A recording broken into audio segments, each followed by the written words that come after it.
Aujourd'hui, j'ai envie de te parler du chacal. En CNV, il représente nos habitudes de communication inculquées par la société notamment dans laquelle on vit, et on le met en contraste avec la girafe. Elle représente le focus de la CNV sur les sentiments et les besoins. Du coup, on pourrait penser que le chacal, c'est pas bien, qu'il faut parler en girafe et tout le temps en plus.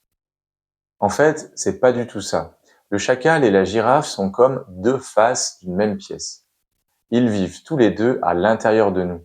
L'idée de la CNV, c'est de mettre de la conscience sur ce qui se passe en nous pour se donner plus de chances de nous exprimer et d'agir à partir d'un choix plus clair et plus conscient. Marshall Rosenberg, le créateur de la CNV, avait une phrase que j'aime beaucoup.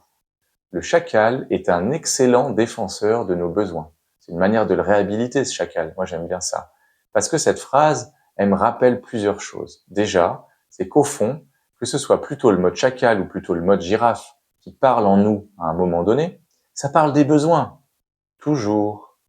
Ensuite, et surtout, c'est qu'au lieu de vouloir cacher l'expression du chacal, on peut se rendre compte que l'énergie du chacal, comme elle est tournée vers la satisfaction des besoins elle aussi, et qu'elle peut avoir pas mal d'intensité, on peut plutôt essayer de s'en servir à notre bénéfice.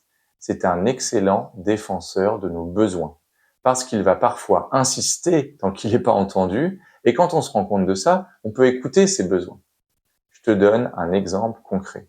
C'est la 3e fois déjà cette semaine que mon voisin démarre sa tondeuse à 7 heures du matin. Ça crie en moi. Mais il me saoule, c'est pas possible. Pourquoi c'est indispensable pour ce mec de faire ça à cette heure-là? Ça va pas. Bon, dans ma vie quotidienne, c'est assez fréquent que dans ce genre de situation, concrètement, ça soit pas si facile pour moi de souffler, respirer, traduire en girafe.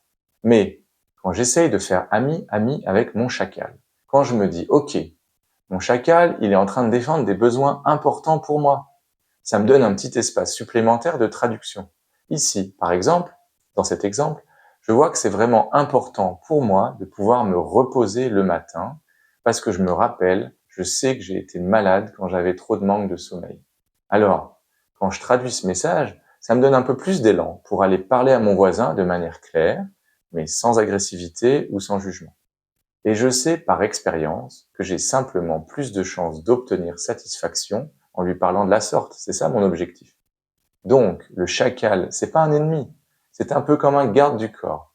Il fait ce qu'il peut avec ses moyens, mais il a toujours un précieux message à donner. Il peut être un allié pour prendre soin de soi. Alors, la prochaine fois que tu sens ton chacal gronder à l'intérieur de toi, dans ta tête, essaye de pas le faire taire. Te rappeler qu'il est un excellent défenseur de tes besoins. Écoute-le. Demande-lui ce qu'il cherche à défendre. Ça pourrait bien changer la situation pour toi. Voilà. Si cette vidéo t'a parlé, tu peux t'abonner à la chaîne, liker, commenter, partager, ça rendra mon travail plus visible. Et YouTube te proposera plus de contenu comme ça à l'avenir. À bientôt.